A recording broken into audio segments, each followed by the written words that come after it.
everyone for being here. And once again, on this very solemn day, we stand here, September 11th, 8:46 a.m., to remind us of the attack on our country 18 years ago. To be with all of you today, on this particular day, that I know is still difficult for many of us, but reveals the love and the faith that's in your hearts, in the hearts of this country. We remember, and we will never forget, that nearly 3,000 beautiful lives taken from us so cruel and callously. We honor the courage of those who put themselves in harm's way to save people they never knew, especially police, fire, and rescue. On this monument down below here, over 411 fire, rescue, police, EMTs lives were taken. Hard to forget.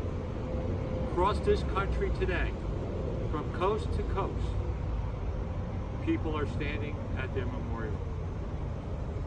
Most of them having a little piece of what we have.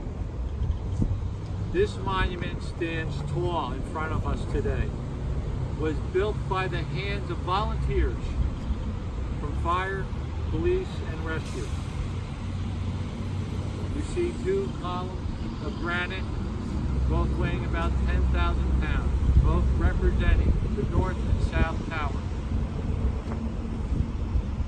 The granites were similar to the granite used on the Twin Towers. The design on the granites were as well some of the designs that were on the Twin Tower.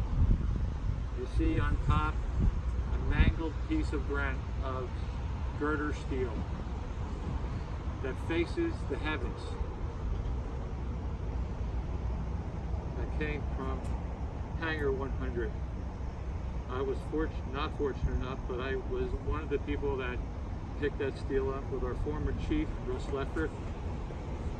And it was probably a moment that we will never forget, the two of us, not knowing what we were going to experience. But when we got to Hangar 100, probably a building that you could put 4 Boeing 747s in. When we got there, we saw a line going around the wired fence, and we weren't sure what to expect. When we walked up to the gate to find out what we were supposed to do, we realized that there were vehicles, fire, police, rescue with trailers or a truck, but they had license plates from all over the United States.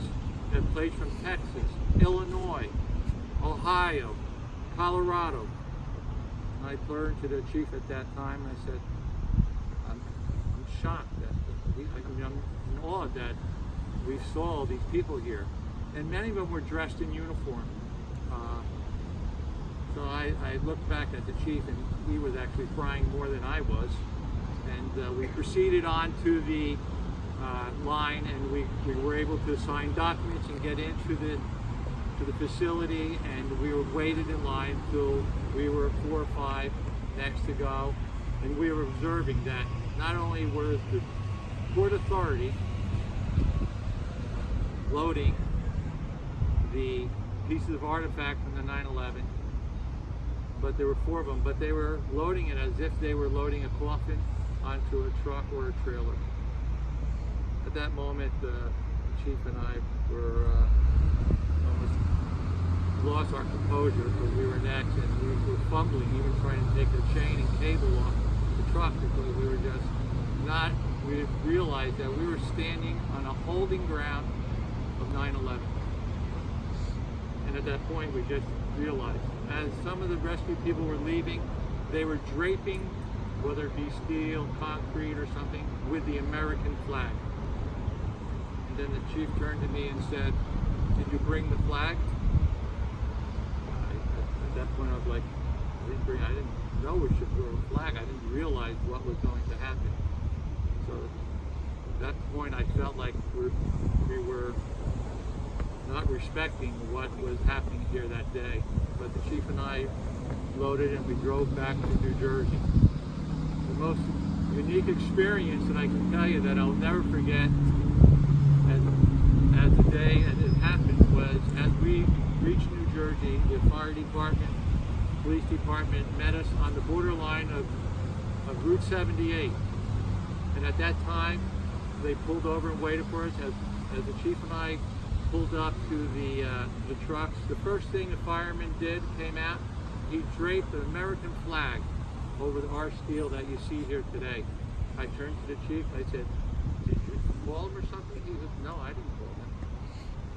I realized that they just know what to do. And from that point on, we proceeded to exit 36 to get off. Within 5-10 minutes, we saw cars coming alongside of us. You have to realize that this was only a few years after 9/11. That was still very hurtful in many people's hearts and a lot of losses. People were stopping, riding alongside of us with their hands on their hearts, with gestures of, "Oh my God." And I looked in the rear view mirror, I said to the chief, "There's 40 cars behind us with lights on." It was a procession all the way to exit 36. I will never forget that. And we proceeded to Warren Township. By the time we got to Warren Township, there were people all over the intersections waiting for us. The municipality was standing in the parking lot waiting for us, many of them with tears in their eyes. I will never forget. But standing here today in front of us, this is a reminder to us to tell our children and to tell our grandchildren, all the loved ones that were lost and their families that still mourn today. But I can tell you that it's the love, the faith, and the hope that binds us today here especially, that we are one American family and that we must never, never forget. Thank you. God bless.